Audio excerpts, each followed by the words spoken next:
Hello, কেমন আছো তোমরা সবাই? প্রত্যেকবারের মতো এবারও আমাদের বাড়ির জামরুল গাছটায় জামরুল ধরেছে। তবে এটা কিন্তু ১০ দিন আগের ভিডিও, তখন জামরুলগুলো বেশ ছোট ছিল। আর এই দেখো এটা ১০ দিন পরে আজকের ভিডিও। প্রত্যেকটি জামরুল কিন্তু বেশ বড় হয়ে গিয়েছে আর পেকেও গিয়েছে।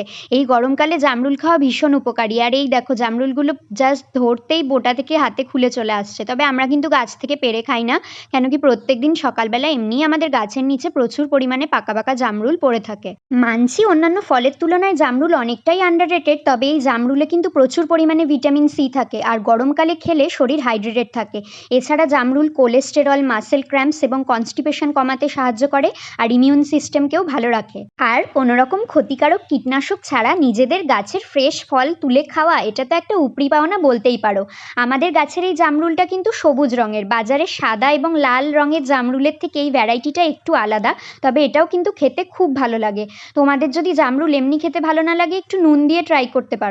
এই দেখো আজ প্রায় 1/2 কিলো জামরুল হারভেস্ট করেছি। আসলে একবার জামরুল পেকে গাছ থেকে পড়তে শুরু করলে তখন বেশি বেশি পরিমাণে পড়ে যায় আর 7 দিনের মধ্যেই পুরো গাছ ফাঁকা হয়ে যায়। আমিও একটা খেয়ে দেখলাম, খুব সুন্দর খেতে, আর এর ভেতরে সুপুরির মতো ছোট ছোট বীজ রয়েছে। তো চলো আজ আসছি, টাটা।